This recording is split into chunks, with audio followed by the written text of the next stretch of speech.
My name is Logan Carter. I'm 41 years old. I've been a regional construction manager in Houston for over a decade. Before that, I spent 6 years serving overseas. I've seen real combat. I've led men into situations where not all of us came home. But the most painful battle I ever fought wasn't on a battlefield. It was in my own living room. And it started with a photo. It was a Thursday night. I was sitting in my truck outside a sports bar, not drinking, not partying, just sitting. My phone buzzed. My buddy Jason had sent me something. A photo. I tapped it open. It was blurry at first. Taken from across the street. 2 people kissing near a car. The woman had her arms around his neck. The guy's hand was way too familiar with her body. I squinted. And then my stomach dropped. Because the woman in that photo was my wife. And the man? His face looked familiar. I zoomed in. I enhanced the brightness. And that's when I felt it. That deep, silent kind of pain that doesn't even let you cry. Because I knew that face. I'd seen it every morning. On job reports. On time sheets. I was signing his damn paychecks. Pause. That moment? It didn't break me. It woke me up. I met my wife, Rachel, 12 years ago at a mutual friend's wedding. She was funny, quick-witted, and had this fire in her eyes that could light up a room. We started slow. I was just out of the army. She had just finished grad school. We built a life together, brick by brick. I bought us a little starter house in Katy. Nothing fancy. I worked long hours in the Texas heat while she pursued her dream of becoming a therapist. I was proud of her. Always supported her. Even when it meant coming home to cold dinners and empty beds because she had late clients. We had a son together, Mason. He's 8 now. Brightest part of my life. Smart, kind, got his mom's smile. Or at least, he used to. I thought we were solid. Not perfect, but solid. Until I started noticing the cracks. And one of those cracks had a name. Eli Martinez. I hired Eli myself. Junior site contractor. Quiet guy, always polite. I paid him every 2 weeks. Watched him climb the ladder. Trusted him. Turns out, while I was building a future for my family, he was busy building a relationship with my wife. And neither of them had a clue that I was about to burn it all down, silently. I remember the first time I saw Rachel. It was at our friend's wedding. She was wearing a dark green dress, laughing with a glass of wine in her hand, absolutely owning the room without trying. She wasn't loud. But somehow, everyone noticed her, including me. We were introduced over a round of shots. She made fun of my haircut, said I looked like I'd just walked off a military recruitment poster. She wasn't wrong. I had just finished my last tour 6 months earlier.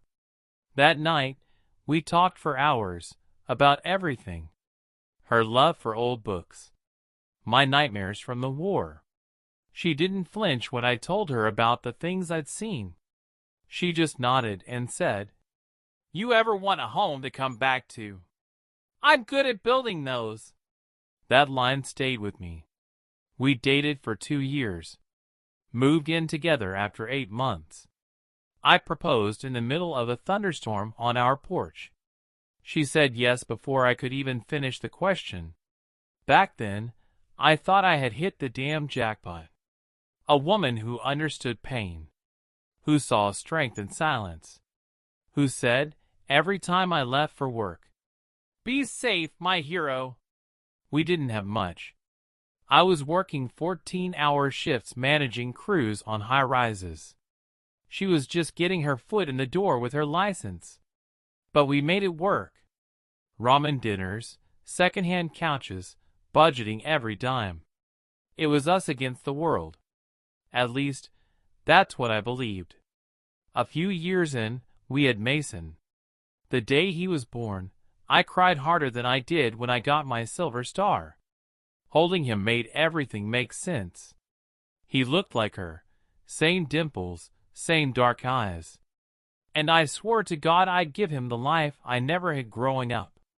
We moved into a modest home, 3 bedrooms, decent backyard, close to good schools. I kept climbing at work. Promotions. Bonuses. Rachel started seeing more clients. She picked her own hours. I paid the bills. She took care of the home. It wasn't always easy, but it felt balanced. For years, she was gentle, warm, always asking how my day was. We'd binge old sitcoms on weekends. Go to the lake with Mason. Every birthday, she'd write these long letters for me. Said I made her feel safe in a world that never was. But then, something changed. It didn't happen overnight. It was slow, subtle, quiet. She started spending more time on her phone. Work hours got weird. She'd come home later. Less conversation. More distance. I'd come in the door and find her scrolling TikTok or watching those self-help guru reels. One night, she said something that caught me off guard.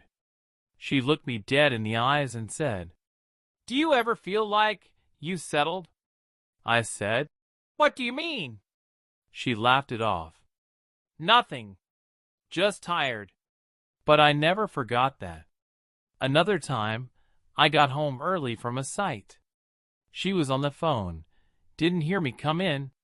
Her voice shifted when she saw me. All I heard before she hung up was, "No, he's not home yet." No name. No context. Just a feeling in my chest, cold and sharp. Still, I made excuses. Maybe she's stressed. Maybe she's tired of the routine. Maybe we just need a vacation. I took her and Mason to San Antonio for the weekend. She smiled in the photos. But I noticed she was texting more than usual.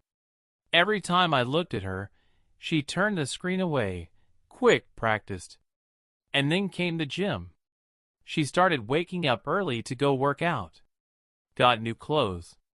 Joined some weird accountability group. Started saying things like, "I just want to feel seen again." I told her I saw her. That I always had. But the truth was, I don't think she wanted to be seen by me anymore. There was a shift in the air. In her tone. Her eyes. Her touch. She used to kiss me like I was home. Now, it felt like she was saying goodbye without the words. But I still didn't confront her. Not yet. I told myself, ride it out. Fight for the marriage. Stay steady. Be strong. What I didn't know was that the man she was already falling for was someone I passed in the hallway nearly every day. His name was Eli. 29. Hired him straight out of trade school. He worked under me. Asked me for career advice. Called me, "Sir." I gave him a job. A future. And in return, he gave my wife attention. At the time, I didn't know how far it had gone. But something in my gut, something that had kept me alive in combat, was telling me loud and clear, something's off. I didn't say anything at first. Not when she started taking longer showers. Not when she began sleeping with her phone face down. Not even when she added a second passcode I didn't know. I just watched. I knew better than to confront without evidence. That's the difference between emotion and experience. One reacts. The other studies. Rachel was changing. She started wearing perfume I hadn't smelled on her before. Clothes a little tighter. A new shade of lipstick, deep red, the kind she used to say was too much, for daily wear. One morning, I found a Lyft receipt on the kitchen counter. It was crumpled, like it was meant to be thrown away. I smoothed it out. Pick up, our house. Drop off, address I didn't recognize. I looked it up. An apartment complex, downtown. Not near her office. Not near anything she ever told me about. I didn't ask. I just took a photo of it and put the receipt back where I found it.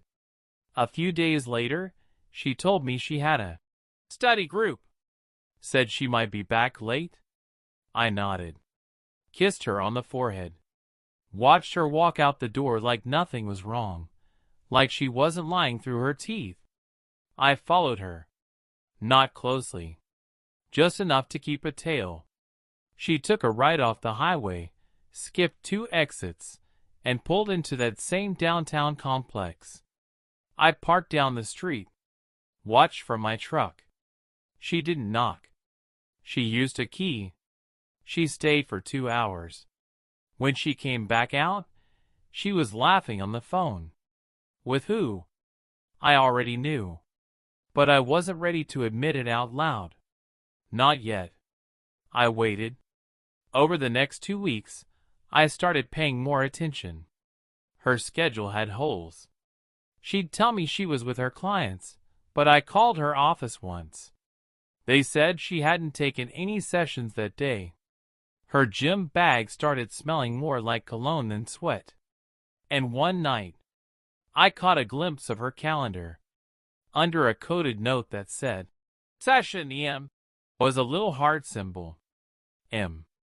Eli Martinez. I froze. I had seen his name every week on our payroll sheets. He was a contractor. One of ours. Worked on the site I managed across town. I had recommended him for a raise 2 months earlier. He'd smiled, shaken my hand, and said, "You're the best boss I've ever had." That moment made me sick to my stomach. I didn't tell Rachel what I knew. Didn't bring it up. Didn't change anything. I just went silent. Still kissed her in the mornings. Still helped Mason with homework. Still showed up to work and nodded at Eli like nothing had changed. But in my head, a switch had flipped. I went from hurt to focused. Subtle suspense ramped up. I started checking Eli's time logs. Pulled site camera footage. Matched his reported hours with his badge swipes. Turns out, he'd been on site during hours he wasn't even in the city. He was logging time he never worked. And our company? We don't take that lightly. One night, I waited until she fell asleep. I got her phone while it charged. I knew the old passcode. She'd forgotten to change the backup lock. There were dozens of messages. Most deleted, but not all. I read one that said, "He has no clue. I feel bad, but not enough to stop. You make me feel alive again." Another read, "Let's get through the holidays. After that, I'll tell him." And the one that sealed it all, "You're a real man. He's just safe." That line hit harder than anything else. He's just safe. I wasn't furious. I was done. Cliffhanger to set up next act. That night I didn't cry. Didn't break things. Didn't scream. I sat in my garage. Poured a glass of bourbon. And opened my laptop. Pulled up Eli's employee file. Opened a blank document. Titled it, "Termination Pending Evidence." If they wanted to play games, I was about to show them how the real world works. There's always a moment. One final crack in the wall. A sound you can't unhear. A line you can't unread. A truth that doesn't let you sleep after that. For me, that moment came on a Sunday afternoon. Rachel was in the shower. Her phone buzzed twice. Then again. Normally I'd leave it alone. But this time, I didn't. I picked it up. No hesitation. She hadn't changed the backup passcode. It opened straight into her messages. A new chat thread, Eli's speech balloon. She had deleted the previous ones. This one, she forgot to wipe. Cold silence. The first message read, "You wore that red top just to mess with me, didn't you?" Then she replied, "You liked it?" He said, "You already know I did. I couldn't stop thinking about you during the meeting." There were photos of them on our couch, smiling like they'd built this life, like I was the outsider. And then I read the message that ended it all. "Just be patient, okay? He's too passive. He won't do anything. He never does." That line stuck. He won't do anything. They mistook my silence for weakness, my loyalty for blindness, my composure for fear. That's when something inside me flipped. I closed her phone, wiped my prints, sat back down in the living room like nothing had happened. She came out of the shower, towel in her hair, smiling. Asked if I wanted Chinese or Thai for dinner. I said Thai. She kissed me on the forehead like I was a good little pet. She had no idea that I was done being safe. That night, I couldn't sleep.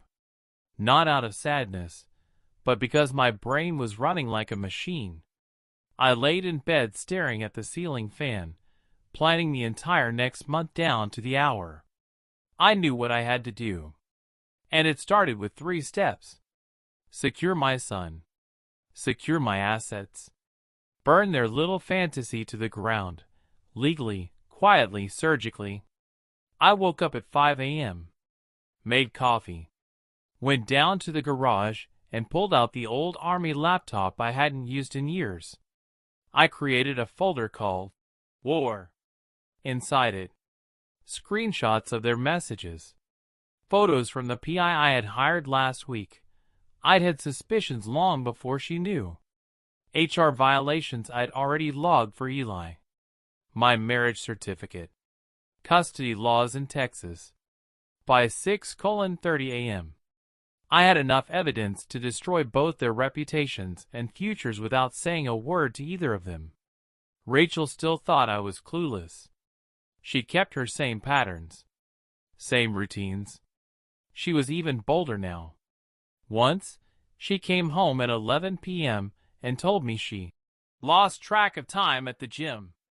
She didn't even shower that night. I didn't react. I just added the timestamp to the report. Screenshot of the security cam showing her entering Eli's apartment instead. She thought I was passive, but I'd been trained for long games. I didn't cry that week. Didn't argue. Didn't touch her. Didn't even look at her longer than I had to. Because I wasn't her husband anymore. Not in my head. Not in my heart.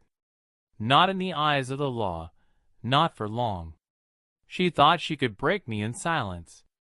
She didn't realize. Silence is where I do my best work.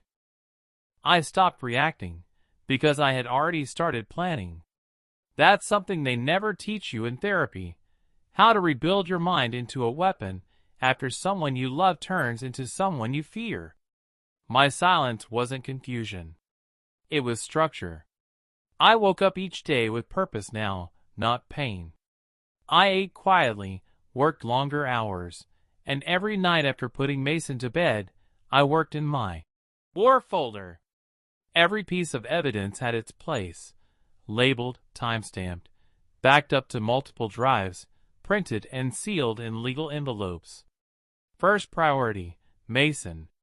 I talked to a family law attorney in secret, a woman named Karen at a quiet office in Spring Branch. I told her everything. She looked me dead in the eye and said, "If you want full custody, you need to move carefully. Get everything. Dates. Photos. Proof she's not prioritizing the child." I nodded. I already had more than she realized. Missed pickups from school. screenshots of Rachel lying about her location. Mason even asked me once, "Why doesn't Mommy eat dinner with us anymore?" That one hurt. But I saved it, wrote it down word for word, added it to the affidavit. Next, I turned to Eli. I called in a favor with a site surveillance contractor. Got 3 weeks worth of job site security footage downloaded. Watched every second. Eli had been showing up late, taking long breaks, logging time he never worked. On 3 separate days, he didn't show up at all, yet reported full shifts. All of it was quietly added to his file. No confrontation. No warning. I forwarded the logs to HR from an anonymous company email with supporting evidence. Let the machine begin its slow crawl toward termination. I also found out something else. Eli had used company equipment to text her. I pulled the IP logs. He'd used the site office computer to message Rachel during breaks. That was a violation of policy. One more nail in the coffin. But I didn't report it yet. I held on to it. Timing is everything. When you strike early, you get emotion. When you strike last, you get results. Then I moved on to the finances. Quietly, carefully, I opened a new checking account at a different bank, one Rachel didn't know about. I diverted part of my paycheck there. Transferred a few key savings and retirement accounts into protected trusts under Mason's name, with me as custodian. Legal, clean, traceable, but untouchable to her. I also pulled our home deed. Turns out, the title was in both our names, but the mortgage and payments came only from mine. I started logging every payment I'd ever made on that property. Bank records, statements, screenshots. My lawyer told me, "When this goes to court, that house is yours." I smiled for the first time in weeks. Through all of this, Rachel stayed completely unaware. She thought I was fading, that my silence meant surrender. She even started leaving more clues out in the open. A pair of cufflinks in her purse. A coffee cup in the back seat of her car, not from a place she ever visited alone. Her hair smelled like a different cologne. She didn't even bother hiding it anymore. And still, I said nothing. Just logged every moment like a scientist in a lab. The PI I'd hired earlier sent me high-res photos 2 weeks later. Clear shots of her and Eli at a local bar, her hand on his chest, their mouths inches apart. In one, she was sitting in his lap. It felt like swallowing glass. But instead of deleting them, I framed them inside a folder marked Exhibit A. One night, I watched them in real time. I followed her again. She parked 2 blocks away from Eli's place. I stayed in my truck, lights off. 30 minutes later, I saw Eli walk her out to the car. He kissed her. Full, long, like they had all the time in the world. They had no idea they were being watched by someone who no longer cared about emotions, only outcomes. Back at home, Rachel crawled into bed next to me. Said nothing. I said nothing.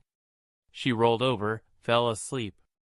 And I just stared at the ceiling, knowing she had no clue that the man lying inches from her was done playing husband. He was preparing to play executioner. It started on a Monday. A normal day, for them at least. Rachel had packed her gym bag like always. Kissed Mason on the head. Told me she'd be at the clinic all day. I nodded. Told her to be safe. She didn't know that by the time she got home, the entire ground beneath her life would have shifted. At 9:15 a.m., Eli was called into HR. He walked in like it was just another weekly check-in, casual, clueless. But waiting for him was a printed folder with his name on it, and 5 violations inside. Falsified time logs. unauthorized absence, inappropriate conduct on company property, misuse of work equipment, and most damning of all, breach of ethical contract with a supervising manager, me. He didn't argue. Just sat there frozen. When the audio evidence started playing, pulled from his office workstation, he didn't say a word. Just stared at the desk like a man who had just realized the ocean he was swimming in had sharks the whole time. They asked him to pack up and leave the premises immediately. Escort waiting. I watched from the security monitor. Didn't blink. At noon, Rachel got served.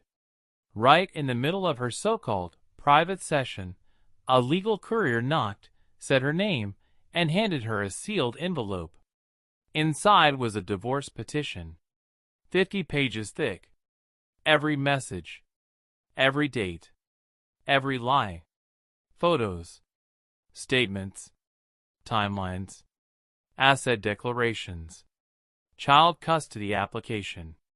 At the bottom, filed for full custody on grounds of marital infidelity and parental negligence. Plaintiff, Logan Carter. She called me 4 times. I didn't answer. Texted me, "Can we please talk? You didn't have to do this." Didn't reply.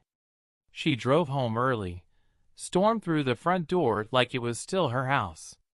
I was already sitting at the dining table, legal rep beside me. Her face went pale. She tried to speak, but the rep handed her a second envelope. That one detailed the emergency custody hearing already scheduled for Friday. Based on my documentation and her recent absences from Mason's school, the court had agreed to fast-track my petition. She started crying, asked if we could work it out privately. I said, "No. Privately is where you killed this marriage." She stormed out, slammed the door, but it was already over. By the end of that week, her reputation had taken a nosedive. Our friends, the ones who once called her the sweetest person alive, had seen the evidence. One of them even said, "If I didn't know better, I'd think she wanted to get caught." Eli had disappeared from social media. Quietly fired. No farewell post. No new job lined up. Just vanished. And me? I wasn't gloating. I wasn't celebrating. I was spending time with Mason. We started a new weekend tradition. Pancakes on Saturdays. Baseball in the park on Sundays. He asked me once, "Where's Mom?" I just said, "She's figuring some things out." He nodded and said, "I like when it's just us." Rachel tried to appeal for partial custody, but my lawyer shut it down with everything we had. She cried in court, claimed I was cold. The judge asked, "Do you deny the contents of these messages?" She looked down, said nothing. They granted me full custody, pending review in 12 months. She got visitation twice a month. Supervised. And the house? Mine. Because the payments, the title, the taxes, all traced back to me. She walked away with her car, some clothes, and enough money to rent a place in the city. I heard through someone that Eli didn't move with her. Yes, real men don't do commitment once the drama hits the fan. It didn't feel like revenge. It felt like justice. Not the loud kind. The kind that shows up late, dressed in a suit, with receipts and signatures. I never yelled. Never threatened. Never laid a hand on anyone. I let the truth speak. And when it did, it buried them. It's been 14 months since that day in court. The dust has settled. The wounds? They didn't vanish. But they don't bleed anymore either. I've stopped checking her social media. I don't care what Eli's doing now. I don't need to know.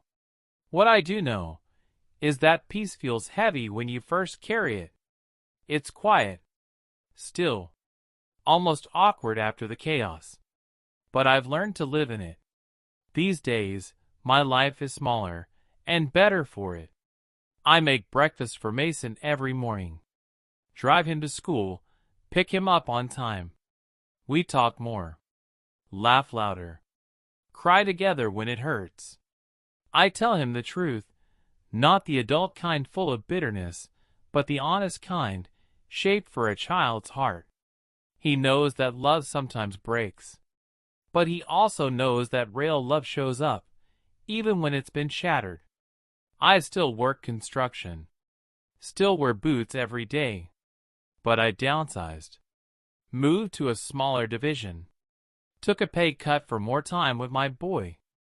No more late nights, no more chaos, just routine, just presence. The house feels different now. It's still ours, but it breathes again. No more lies in the air, no more second phones. No more wondering who she's laughing with in the other room. Sometimes I walk past the hall mirror and barely recognize myself. Not because I'm broken, but because I survived. I've realized something. People think revenge is about rage, about fire and fury. But that's not the real version. Real revenge is reclaiming your life so well that the people who broke you no longer even fit in the picture. She once said I was just safe, that I wasn't a real man. But a real man? He doesn't beg. He builds. He protects. He shows up every day, even when no one claps for it. And when it all falls apart, he doesn't set fire to the wreckage. He rebuilds, brick by brick, quietly, slowly, permanently. Soft emotional close, final lines. She took her shot. She left for someone she thought had more fire, more passion, more edge. But the man she ran to? He folded at the first sign of pressure. Me? I was the one signing his paychecks. And now? I'm the one signing my son's report cards. In the end, she lost a husband. He lost a career. And I found something far more powerful. Myself. If you've ever been broken and rebuilt, if your silence was ever mistaken for surrender, this story was for you. Subscribe for more stories like this one. Real pain. Real strength. Real justice.